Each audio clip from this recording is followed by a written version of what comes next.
इसमें अभी तक जो बड़े खुलासे हैं वो लगातार हो रहे हैं, जिसमें एक तो सबसे पहले ये कि सुपारी दी गई थी राजा की हत्या की, जिसे परिवार ने नकारा। उसके बाद ये कि सोनम इस पूरे मामले में शामिल है, इस बात को परिवार ने नकारा। उसके बाद एक और जिसमें राज कुशवाहा का एंगल भी सामने आया है। राज कुशवाहा नाम का एक शख्स जिसका सोनम के साथ कोई अफेयर होने की बात कही जा रही है, इस बारे में भी परिवार का स्पष्ट कहना है कि उन्होंने तो अरेंज मैरिज की थी, बच्ची का नाम लिखवाया गया। पिता का ऐसा कहना है कि जो रघुवंशी समाज का वहां पर इंदौर में जो सिस्टम है, जिसमें एक रजिस्टर में या उनके द्वारा एक लिस्ट बनाई जाती है, जो बच्चे शादी योग्य हैं उनके बारे में उसमें जानकारी होती है, परिवार की जानकारी होती है, माता पिता की जानकारी, जो भी गार्जियन होते हैं वो पूरी डिटेल देते हैं और उसके बाद उसके योग्य जो भी अन्य कोई दूसरा उनके संबंध में पक्ष होता है उससे बात करके फिर परिवारों को मिलवाया जाता है और फिर ये सारा जो पूरा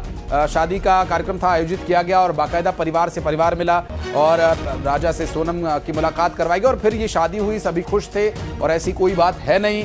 अब उनका ये भी कहना है कि उनकी बच्ची वो जॉब करती थी और जॉब पर जाना फिर घर सीधा आना, उसका किसी भी व्यक्ति से कोई संबंध नहीं था, कोई बातचीत ऐसी नहीं थी। ये सब कुछ झूठ है।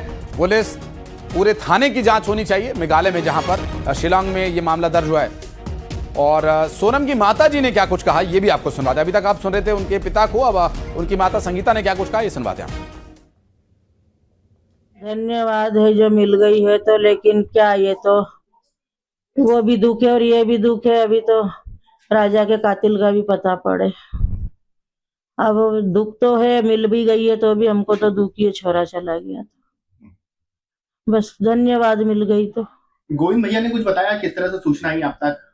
बस मेरे से ये बोला कि मिल गई है और वहां मिली है और मैं जा रही हूँ बस।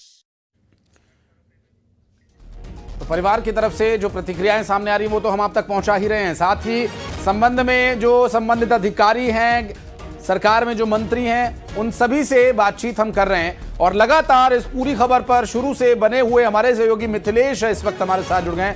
मिथिलेश, राजा के परिवार से जो बातचीत आपकी हुई उसमें ये स्पष्ट है कि वो अभी भी सोनम को बेकसूर मान रही है। राज कुशवाहा का एक नया एंगल सामने आया, बताया जा रहा है कि कोई राज कुशवाहा है जिसका कि सोनम के साथ अफेयर चल रहा था और वो भी इस पूरे हत्याकांड में शामिल था। ये बात परिवार की तरफ से इस पर कुछ कंफर्मेशन?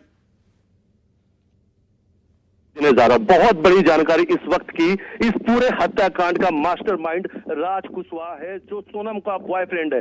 शादी के बाद भी लगातार सोनम घंटों बात कर रही थी, देर रात तक वो लगातार राजा कुशवाहा से बातचीत कर रही थी और 1 घंटे नहीं, 2 घंटे नहीं, कई घंटों तक बातचीत चल रही थी और ये जानकारी शिलांग पुलिस को मिल गई थी। पुलिस ने ये डिटेल निकाल लिया था कि वो एक लड़के के साथ संपर्क में और इंदौर पुलिस अधिकारियों को इसकी सूचना दे दी गई थी कि वो राज कुशवाहा से लगातार बातचीत कर रही है। अब इस पूरे हत्याकांड का जो मास्टरमाइंड राज कुशवाहा और हत्या के लिए उसने अपने 3 दोस्त को भेजा था, बिक्की ठाकुर, आकाश और आनंद। ये 3 नाम है, बिक्की ठाकुर, आनंद और आकाश, ये 3 नाम है जिन्होंने हत्या की थी और ये राज कुशवाहा के कहने पर वहां पर पहुंचे थे और लगातार सोनम इनके संपर्क में थी। आनंद फरार चल रहा था और कल देर रात शिलांग पुलिस ने सागर से आनंद को गिरफ्तार कर लिया है और इंदौर से बिक्की ठाकुर जो है और आकाश। मेघालय पुलिस मैं लौटूंगा आपके पास। ऋषभ मणि क्या कह रहे हैं, सुनवाते हैं। लगता है अभी ऋषभ से संपर्क नहीं हो पा रहा है, मैं वापस लौटूंगा। अभी हमारे साथ हमारे सहयोगी मिथिलेश इस वक्त जुड़े हुए हैं। मिथिलेश, राज कुशवाहा को लेकर अब जो डिटेल सामने आई है, क्या पता चल पाया वो इंदौर में कहां रहता था, कैसे उसका संपर्क हुआ सोनम के साथ? और जबकि सोनम के पिता का स्पष्ट कहना है कि वो इस तरह की गतिविधियों में शामिल नहीं थी, वो तो एक वर्किंग गर्ल थी, सीधा जॉब पर और जॉब से घर।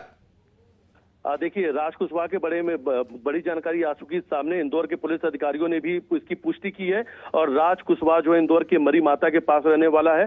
लगातार सोनम इसके संपर्क में थी और सोनम घंटों इससे बात कर रही थी। शादी के बाद भी दोनों के बीच बातचीत चल रही थी और बिक्की ठाकुर और सहित 2 और नाम जो है आनंद और आकाश, ये 3 लोग वहां पर पहुंचे थे और बिक्की ठाकुर ने भेजा था और माफ कीजिएगा राज कुशवाहा ने भेजा था और राज कुशवाहा के कहने पर ये तीनों जो उसके दोस्त जाकर वहां पर राजा रघुवंशी की हत्या कर देते हैं। फिलहाल सभी आरोपी गिरफ्तार हो चुके हैं और मर्डर करने के बाद ये सभी अलग अलग रूट पे निकले थे। कोई भी एक साथ नहीं भागा था, सबके रूट अलग अलग थे, सबकी दिशाएं अलग अलग थे और अलग अलग दिशाओं से ये निकल गए थे। लेकिन सबसे बड़ा अगर कोई साक्ष्य इसमें था तो सोनम का मोबाइल फोन। जब कॉल डिटेल निकाला गया तो उसमें एक नंबर पर लगातार बातचीत मिली और जब उसकी डिटेल निकाली गई तो जानकारी सामने आई कि वो नंबर जो है वो विक्की ठाकुर का, जो इंदौर के मरी माता का रहने वाला। सबसे पहले इंदौर क्राइम ब्रांच ने विक्की ठाकुर को गिरफ्तार किया। सख्ती से पूछताछ करने पे 3 और नाम सामने आते हैं और पूरा ये जो मिस्ट्री है उस पर्दे उड़ जाते हैं, पर्दाफाश हो जाता है कि आखिर इसका मास्टरमाइंड जो राजा कुशवाहा ने किस तरीके से एक हत्या की साजिश रची और इसमें शामिल थी सोनम। और फिलहाल सोनम जब गाजीपुर पहुंची तो वो भी एक भागने का अलग रूट था और जैसा कि मैंने सुबह बताया था आपको कि वो रूट जो है वहां से बनारस पहुंचना, बनारस इलाहाबाद